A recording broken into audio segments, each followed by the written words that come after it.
ہمیشہ سے ہمارے سر پہ ہے اور آگے بھی رہے گی. ان کا اور میرا نظریہ اس لحاظ سے کبھی ملتا جلتا نہیں تھا. وہ میرے اس نظریے کے بالکل مخالف تھے. وہ نہیں چاہتے تھے کہ میں کسی بھی سیاست میں آؤں. تو اس لحاظ سے میں ان سے نہ مشورہ لے پایا, نہ ان سے کوئی رہنمائی لے پایا. اگر رہنمائی لینی تھی تو میں نہ تو نیشنل کانفرنس جوائن کر سکتا تھا اور نہ کوئی اور سیاست میں کود سکتا تھا.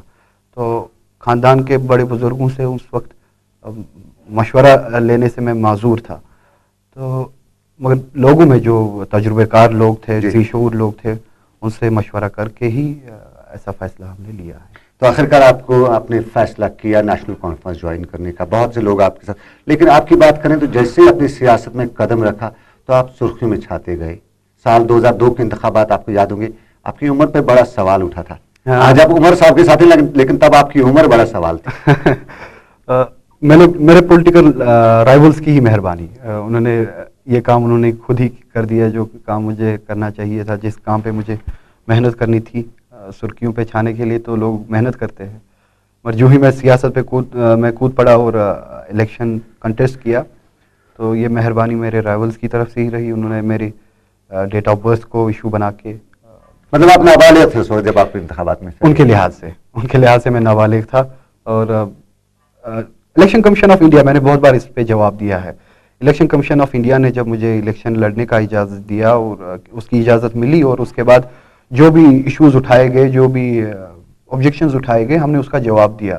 الیکشن کمیشن نے جو کرائیٹیریا رکھا ہے, اس کرائیٹیریا میں اگر میرے جوابات اترتے ہیں تو اس میں کیا غلط ہے؟ جو فیصلہ کرنا تھا اس وقت الیکشن کمیشن آف انڈیا کو کرنا تھا. وہ کیس تو پھر کورٹ میں بھی چلا گیا.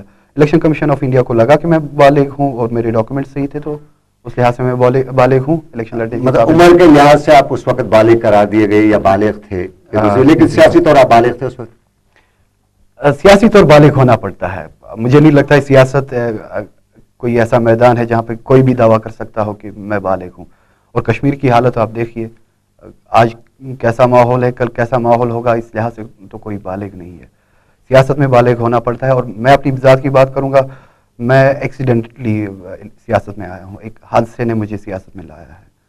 اپنی مرضی سے اس وقت میں سیاست میں آنے کے لیے تیار نہیں تھا, نہ ذہنی طور پہ میں اس وقت تک تیار تھا. اب خدا کا کیا منشا تھا, میرے والد صاحب کی اچانک ایسے حادثے میں شہادت ہوئی, تو اس لحاظ سے آپ کہہ سکتے تھے کہ میں تیار نہیں تھا. چونکہ میں تیار نہیں تھا تو میں بالغ اس وقت نہیں تھا.